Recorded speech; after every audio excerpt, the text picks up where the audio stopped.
Абай Құнанбаев. Үшінші қара сөз.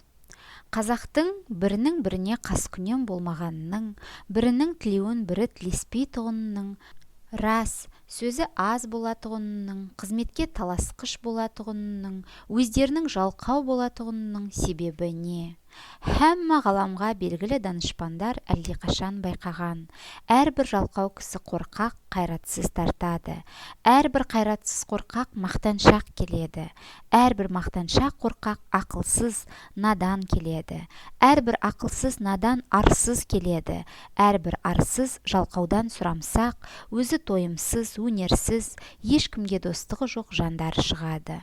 Мұның бәрі төрт аяқты малды көбейтеміннен басқа ойының жоқтығынан, өзге егін, сауда, өнер, ғылым, солар секілді нәрселерге салынса бұлай болмас еді. Әрбір мал іздеген малым көп болса, өзімдікі де, балаларым да малды болса екен дейді. Ол мал көбейсе, малшыларға бақтырмақ, өздері етке, қымызға тойып, сұлуды жайлап, жүйрікті байлап отырмақ. Қыстауы тарлық қылса арызы жеткендік, сыйы өткендік, барлық қызметі мен біреудің қыстауын сатып алмақ, ептеп алмақ, тартып алмақ. Ол қыстауынан айырылған және біреуге тиіспек. Я болмаса, орынсыздығынан елден кетпек. Әр қазақтың ойы осы. Осылар біріне бірі достық ойлай ала ма? Кедей көп болса, ақысы кем болар еді. Малдан айырылғандар көбейсе, қыстауы босар еді деп, мен ананы кедей болса екен деп, ол мені кедей болса екен деп, әуелде ішімізбен қас сағындық. Әрі-беріден соң сыртымызға шықты, жауластық, дауластық, партияластық. Осындай қастарға сөзім өтімді болсын, және де ептеп мал жиюға күшім жетімді болсын деп, қызметке, болыстық, билікке таластық. Сонан соң не момынның баласы бөтен жаққа шығып, еңбек қылып мал іздемейді. Егін, сауданың керегі жоқ болады. Өз басын, өзі осындай таласпенен кісі көбейтеміз деп, партия жиғандардың бүгін біреуіне, ертең біреуіне кезекпен сатады да жүреді. Ұрылар тыйылмайды.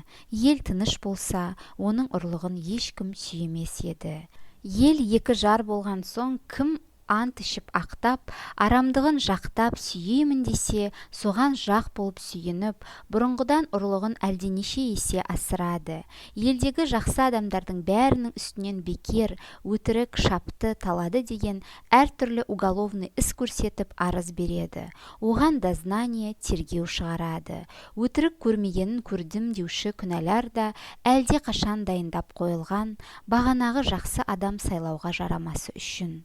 Ол адам басын құтқармақ үшін жамандарға жалынса, оның да адалдығының кеткені, егер жалынбаса, тергеулі, сотты адам болып ешбір қызметке жарамай, басы қатерге түсіп өткені. Ол болыс болғандар, өзі қулық, арамдық пен болыстыққа жеткен соң момынды қадірлемейді, өзіндей арам қуларды қадірлейді, өзіме дос болып, жәрдемі тиеді деп, егер қас болса, біртүрлі өзіме де залал жасау қолынан келеді деп. Осы күнде қазақ ішінде ісі білмес, кісі білер деген мақал шықты. Оның мәнісі ісіңнің түзулігінен жетпессің, кісінің амалшы айлалығынан жетерсің деген сөз. 3 жылға болыс сайланды. Әуелгі жылы сені біз сайламадық па? Деп елдің бұлданғандығымен күн өтеді. Екінші жылы кандидатпенен аңдысып күн өтеді. Үшінші жылы сайлауға жақындап қалып, тағы болыс болып қалу болар мекен деп күн өтеді. Енді несі қалды? Осы қазақ халқының осындай бұзықшылыққа тартып, жылдан жылға төмендеп бара жатқанын көрген соң менің ойыма келеді. Халықтың болыстыққа сайлаймын деген кісісі пәлен қадарлы орысша образование алған кісі болсын. Егер де орталарында ондай кісісі жоқ болса, яки бар болса да сайламаса, уездный начальник пен военный губернатордың назначениесі бірлән болады десе, бұл халыққа бек пайдалы болар еді. Оның себебі әуелі қызмет құмар қазақ балаларына образование беруге, ол да пайдалы іс. Екіншісі, назначениемен болған болыстар халыққа міндетті болмас еді, ұлықтарға міндетті болар еді. Уә және назначение қылғанда тергеуі, сұрауы, Барлығына қарамаса, өтірік арыз берушілер азаяр еді, бәлки жоғалар еді. Уә және әрбір болыс, елде старшина басы бір би сайлағандық, бұл халыққа көп залал болғандығы көрініп, сыналып білінді. Бұл билік деген біздің қазақ ішінде әрбір сайланған кісінің қолынан келмейді. Бұған бұрынғы Қасым ханның қасқа жолын, Есім ханның ескі жолын, Әз Тәуке ханның Күлтөбенің басында күнде кеңес болғанда жеті жарғысын білмек керек. Һәм ол ескі сөздердің қайсысы заман өзгергендікпен ескіріп, бұл жаңа заманға келіспей тұғын болса, оның орнына татымды толық билік шығарып, төлеу саларға жарарлық кісі болса керек еді. Ондай кісі аз, яки тіпті жоқ. Бұрынғы қазақ жайын жақсы білген адамдар айтыпты. Би екеу болса, дау төртеу болады деп. Оның мәнісі тақ болмаса, жұп билер таласып, дау көбейте береді дегенмен айтылған сөз. Өйтіп би көбейткенше әрбір болыс елден толымды, білімді үш-ақ кісі билікке жыл кесілмей сайланса, олар түссе, жаманшылығы әшкере білінгендікпенен түссе, әйтпесе түспесе.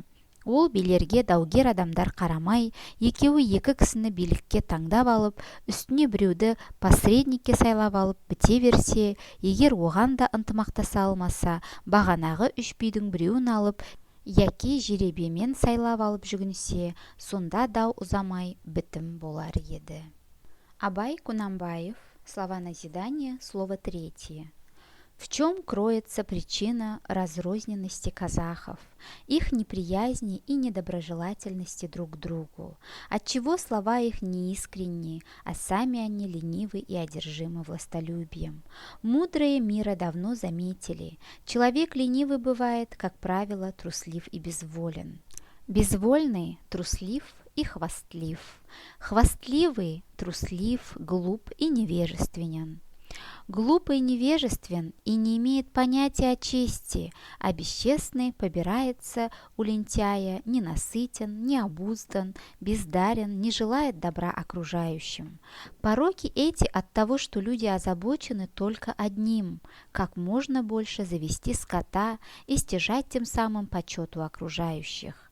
Когда б они занялись земледелием, торговлей, стремились к науке и искусству, не произошло бы этого. Родители, умножив свои стада, хлопочут о том, как бы стада у их детей стали еще тучнее, чтобы передать заботу о стадах пастухам, а самим вести праздную жизнь. Досыта есть мясо, пить кумыс, наслаждаться красавицами да любоваться скакунами. В конце концов, их зимовья и пастбища становятся тесными.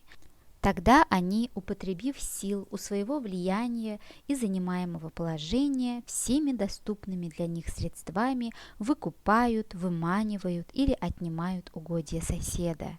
Этот обобранный притесняет другого соседа или вынужденно покидает родные места. Могут ли эти люди желать друг другу добра? Чем больше бедноты, тем дешевле их труд. Чем больше обездоленных, тем больше свободных зимовий. Он ждет моего разорения, я жду, когда он обнищает. Постепенно наша скрытая неприязнь друг к другу перерастает в открытую непримиримую вражду. Мы злобствуем, судимся, делимся на партии, подкупаем влиятельных сторонников, чтобы иметь преимущество перед противниками, деремся за чины. Потерпевший не будет трудиться, добиваясь достатка иным способом. Ни торговля, ни землепашество не интересует его. Он будет примыкать то к одной, то к другой партии, продавая себя, прозябая в нищете и бесчестии. Воровство в степи не прекращается. Будь в народе единство, не стали бы люди мирволить вору, который, ловко пользуясь поддержкой той или иной группировки, только усиливает свой разбой. Над честными сынами степи чинятся уголовные дела по ложным доносам, проводятся унизительные дознания. Загодя находятся свидетели, готовые подтвердить то, чего не видели и не слышали, и все ради того, чтобы опорочить честного человека, не допустить его к выборам на высокие должности. Если гонимому ради своего спасения приходится обращаться за помощью к тем же негодяям, он поступает со своей честью, если не идет к ним на поклон, значит, быть ему несправедливо судимому, терпеть лишения и невзгоды, не находя в жизни достойного места и дела. Достигнув власти хитростью и обманом, волостные не замечают тихих и скромных, а стараются наладить отношения с людьми, подобными себе, увертливыми и ухватистыми, рассчитывая на их поддержку, а пуще всего опасаясь их вражды. Сейчас в обиходе новая пословица: «Не суть дела, суть личности важна». Значит, добиться намеченного можно не правотою предпринятого дела, а ловкостью и хитроумием исполнителя его. Волостные избираются сроком на 3 года. Первый год их правления проходит в выслушивании обид и упреков. «Не мы ли тебя выдвигали?» Второй год уходит на борьбу с будущими соперниками, и третий в предвыборных хлопотах, чтобы снова быть избранным. Что остается? Наблюдая, как народ чем дальше, тем больше погрязает в распрях, я пришел к выводу: волостные нужно избирать людей, которые получили пусть небольшое, но русское образование. Если таковых нет или есть, но их не хотят выдвигать, пусть волостные назначаются уездным начальством и военным губернатором. Это было бы полезно во многих отношениях. Во-первых, тщеславные казахи стали бы отдавать детей на обучение. Во-вторых, волостные не зависели бы от прихоти местной знати, а подчинялись бы только высшему начальству. Дабы не плодить неизбежные доносы и кляузы и не давать им ходу, следовало бы оградить назначаемого от всяких проверок и испытаний. Мы имели возможность убедиться в бесполезности выборов биев-судей в каждой волости. Не всякому под силу вершить правосудие. Чтобы держать совет, как говорится, на вершине культубе, необходимо знать своды законов, доставшихся нам от предков, светлый путь Касымхана, ветхий путь Есимхана, жеті жаргы Астаукехана. Но и они устарели со временем, требуют изменений и непогрешимых вершителей, коих в народе мало, а то и вовсе нет. Люди, хорошо знающие казахов, говорили: если биев 2, то споров 4. Отсутствие верховного судьи и четное число биев только усложняет решение споров. Зачем наращивать количество биев? Не лучше ли выбрать из каждой волости по 3 образованных и толковых человека, не определяя срока их пребывания на посту, и смещать только тех, кто обнаружит себя в неблаговидных делах?